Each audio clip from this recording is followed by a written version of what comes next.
Good morning, New York. Angela, Daily Bite of Health, and I just finished writing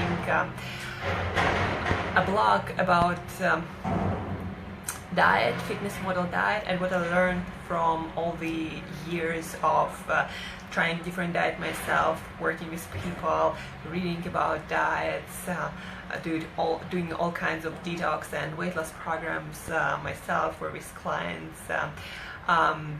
Three things I wanted to talk about. First, calories. They matter and they don't matter. They matter because amount of food you eat will affect your weight loss no matter what. Like, doesn't matter what kind of food you eat. If you eat too much, you eat too much, and you're not gonna lose weight if this is your goal. You're not gonna get leaner if this is your goal. That being said, quality of food matters. It matters for how much of energy you have, how good you feel. It matters for your satiety, how full you feel. It matters for your health, how many nutrients you're getting from your food.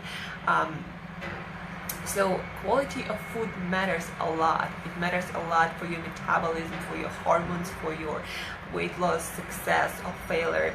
But even the healthiest foods can prevent your weight loss if you're eating too much of them. Like, my thing is nuts, cashews, almonds, walnuts, all those things. So when I need to get the leanest, I stop eating those foods completely because I know I tend to eat a lot of them. Like, if I buy a bag, I'm gonna eat the whole bag, right? So they're perfectly healthy, but still a lot of calories.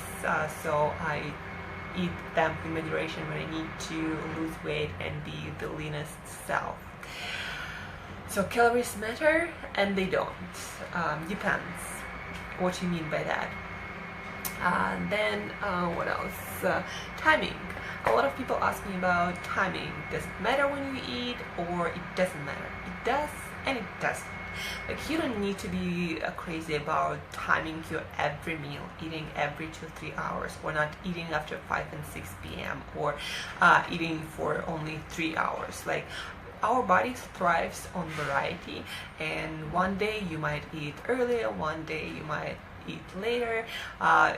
Doesn't really matter that much as long as you consume the right amount of food to support your weight loss. But that being said, if your goal is maximum weight loss in the shortest amount of time, then eating when your digestion peaks, meaning midday, or eating right after you work out, or eating in a restricted time period window, like let's say in 8 hours a day, doing intermittent fasting, eating when the sun is still out. It helps a lot, and it makes a difference when it comes to your weight loss and how fast you lose weight, how much of weight you lose, and actually how much food you can allow yourself. Because if you eat at the optimal times, then you can eat a little bit more, and it's gonna be okay. So timing for food, for eating, it matters and it doesn't, as I said. Also depends like, what's your goal, what you're trying to achieve, and what you're doing exactly. Then weight loss, like, is it actually easy and simple or not so easy and simple? It also depends. If you choose to eat on fitness model body food list that I've created today, I'm gonna post on my blog, Create Yourself That Today, then weight loss can be pretty simple. You just pick those whole unprocessed foods, cook whatever you want to cook from them, and you're pretty much gonna lose weight automatically. But at some point you're gonna plateau, and if you want to get leaner than that, then you will have to adjust the quantity of certain foods on the list. But then if you start eating more complex foods, more processed foods, especially if you start to include foods with sugar or any kind of sugar, natural or not, if you start to include grains and processed animal products and all kinds of processed food like products, then it gets complicated because it's really easy to overeat when you eat processed foods. Then you have to count calories, and you have to count fats and proteins and carbs, and then weight loss gets really complicated, especially because you never know how those foods affect your body in particular, because a lot of processed foods, complex foods that produced by modern civilization, you never know how they affect your body, how they affect your hormones, how they affect your weight loss.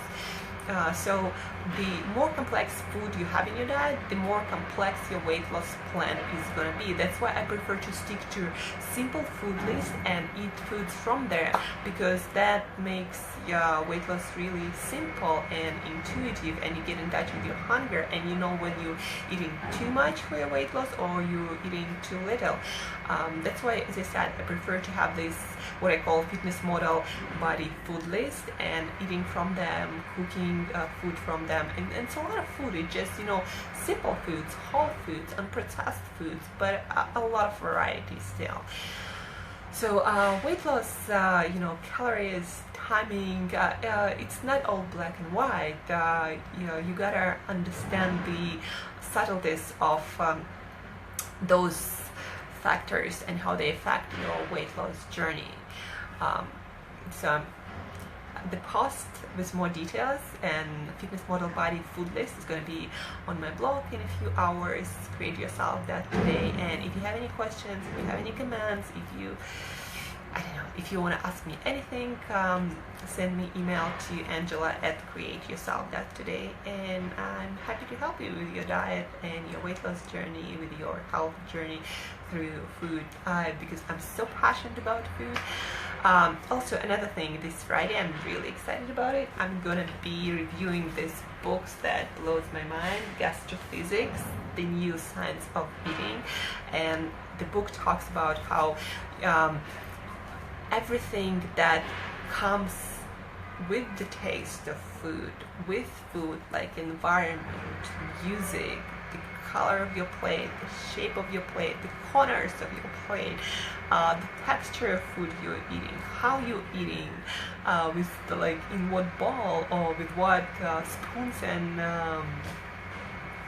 forks, and all the color of your plate, as I said, all those things, the smells, the sound even the food produces, all those things affect the way you eat, how much you eat, how much pleasure you get from your food, and how full you feel. So the science of that called gastrophysics, and it's just mind-blowing how so many factors can affect the way we taste food, the way we experience food, and ultimately the way we eat, and ultimately our health. So very excited to be reviewing and reading this book. And so yeah, that's it for today. Angela, daily bite of health, and stay tuned for another bite of health tomorrow. Thank you all for watching, and have a beautiful day.